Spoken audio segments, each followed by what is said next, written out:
Senator Ron Johnson, a Republican of Wisconsin, is not anti-vaccine. He's taken a lot of vaccines. He expects to take many more vaccines. He takes the annual flu vaccine.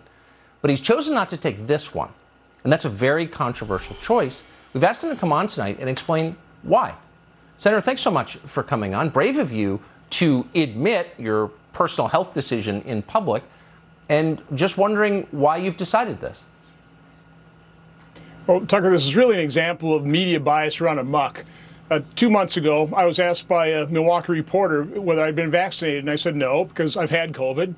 I think that probably gives me, based on what I've read, probably a strong immunity as somebody who's been vaccinated. So this is a point in time where we did have enough vaccines to go around, so I said I'll let somebody else go before me.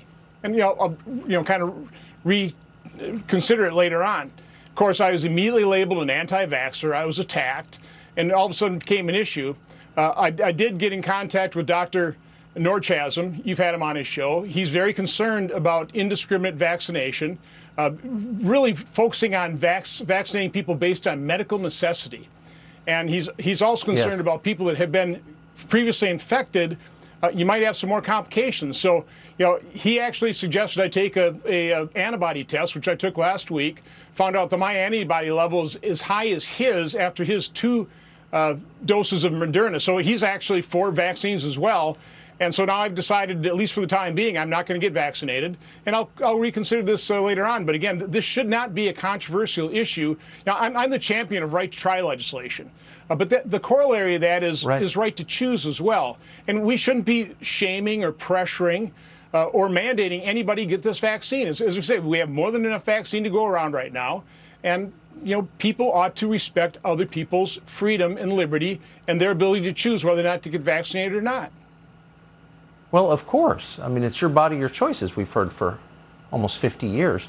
But I wonder, though, about what you said a second ago. You've had the virus. You recovered from it. You had a spike protein test, an antibody test, that showed that you have as good, or probably, according to the science, greater protection against COVID than someone who's been fully vaccinated. So why would you need to take medicine when you're already protected? Well, that's a $64 question. Why are they pushing this on everybody? I am concerned now about them trying to push it onto children who, let's face it, they aren't in a position of informed consent. We do need to recognize that this is not a fully approved vaccine. It's gone through phase 1. It appears to be very safe in the early trials, very effective. But we're still undergoing the phase 2 and 3. So we need to be honest. I think my role as a United States Senator is not to encourage or discourage people taking vaccine, but to make sure the government is transparent and that people have all the information. I know you've come under a great deal of attack of just pointing out the VAERS system. The early warning system on vaccines. We have over 3,000 deaths that have occurred within the first 30 days of being vaccinated, and 45% of those occur on days 0, 1, or 2.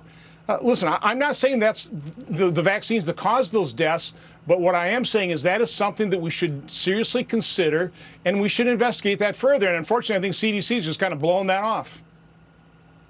Yeah, well, all medicines come with risks, and often the risks are well worth it. I mean, we all take medicines that are risky to some small extent, but it's worth it for us. But if you don't need the medicine, you shouldn't be pushed to take it, obviously. And that's why I'm glad you're brave enough to say that in public. Good for you. And I hope you weather the inevitable attacks. Senator Ron Johnson of Wisconsin, well, listen, thank you. I appreciate what you've been doing and having Dr. Norchasm and Dr. McCulloch on your shows as well. Those are great interviews. I hope people watch them. Yeah, well, we believe in science and open inquiry, which is the basis of science. And if others don't, that's their problem. Thanks a lot, Senator. Have a great night. You too.